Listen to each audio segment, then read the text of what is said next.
अब जैसे ही ठाकुर जी 1 वर्ष के हुए तो भगवान का नामकरण संस्कार हुआ।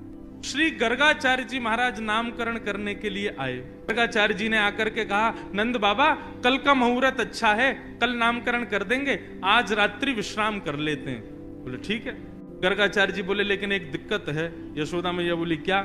हम किसी के हाथ का बना भोजन नहीं करते, खुद बना के अपने ठाकुर जी को भोग लगा के तब पाते हैं।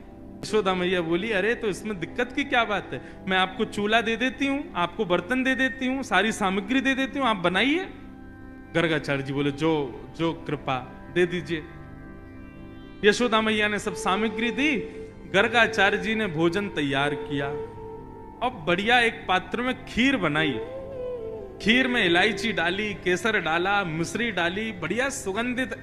आहा, जैसे ही गर्गाचार्य जी ने खीर बनाई, अपने शालिग्राम भगवान के सामने जैसे ही उसको सजाया। अब गर्गाचार्य जी का नियम था कि वो जब भोग धरते थे ना, उसके बाद 108 माला करते थे।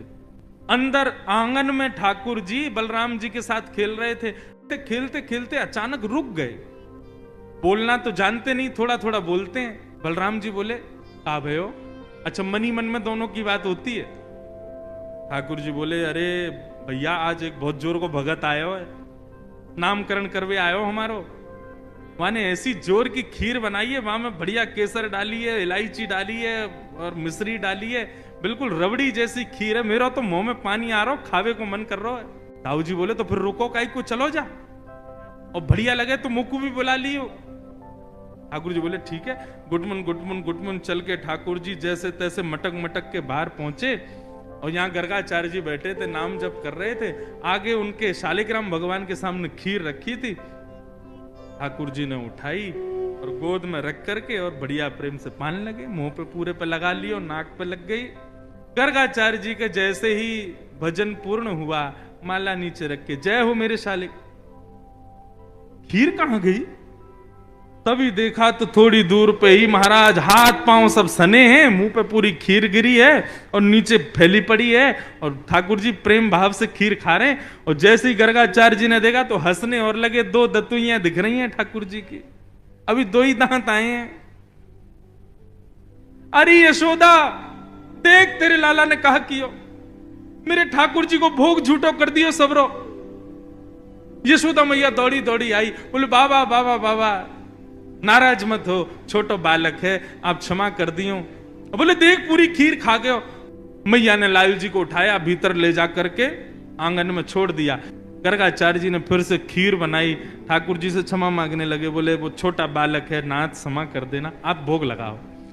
जैसी माला जपन लगे, ठाकुर जी फिर रुक गए भीतर। ताऊ दादा बोले लाला अब के कहा भयो? भगत है तो बढ़िया, खीर भी बढ़िया बनावे, लेकिन मैया तो शिकायत कर दे हमारी। अच्छा लाला कोई बात ना, अब की बार और बढ़िया खीर बनाइए, तू जाके चख के आ। ठाकुर जी फिर से गए, गुटमुन गुटमुन गुटमुन चल करके गए, उठाई खीर का पात तो फिर से खाने लगे। गर्गाचार्य जी की जैसे ही माला पूरी हुई, देखा अब तो खड़े ही हो गए, नहीं रहना हमें यहाँ यशोदा, देख तेरो लाला फिर से हमारा भोग झूठो कर दिए सबरो। यशोदा मैया बोली क्षमा कर दो, मैं अपने बालक को किसी कमरा में बंद कर दूंगी, लेकिन आप नाराज मत हो। ठाकुर जी को ले जाके एक कमरे में छोड़ दिया, और मैया ने फिर से सब सामग्री दी। ठाकुर जी ने खोली खिड़की, और खिड़की पकड़ करके अब 1 वर्ष के ठाकुर जी और गुस्सा में देख रहे हैं गर्गाचार्य जी को। गर्गाचार्य जी भी देख रहे हैं, शैतान बालक। ठाकुर जी भी मन मन सोच रहे हैं, दारी के अभी तो तेने शैतानी देखी ना है हमारी, अब के बना तो को बताऊंगा मैं। गर्गाचार्य जी ने भोग बनाया, 3री बार भोग रखा। ठाकुर जी क्षमा कर दियो, छोटो बालक है, अब की बार भोग लगाओ। और जैसे ही त्वदीयम वस्तु गोविंद नाम जप करने लगे, ठाकुर जी उतरे और धीरे से खिड़की खोली, दरवाजा खोला, गुटमुन गुटमुन गुटमुन चल करके बाहर आए और उठाया खीर का पात्र। और जैसे ही पाने लगे, गर्गाचार्य जी को संदेह हो गया था कि कहीं बालक फिर से तो नहीं आ गया।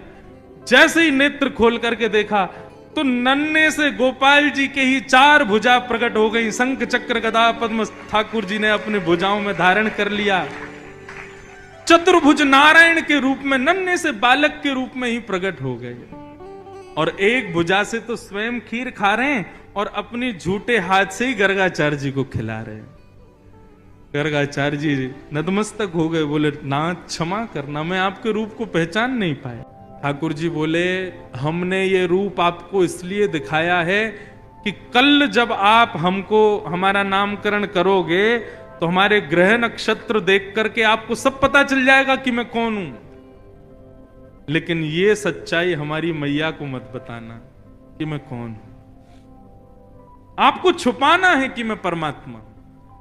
मैया अभी मुझसे प्रेम करती है, मुझे दुलार करती है, मुझे बहुत स्नेह देती है। यदि वाकू पतो चल गई कि मैं भगवान हूं तो कहीं मंदिर में दियावेगी मोकू पुजारी जी, या की पूजा करे करो, भगवान है ये, मोकू मंदिर में ना जानो, मैं तो मैया के पास ही रहूंगा।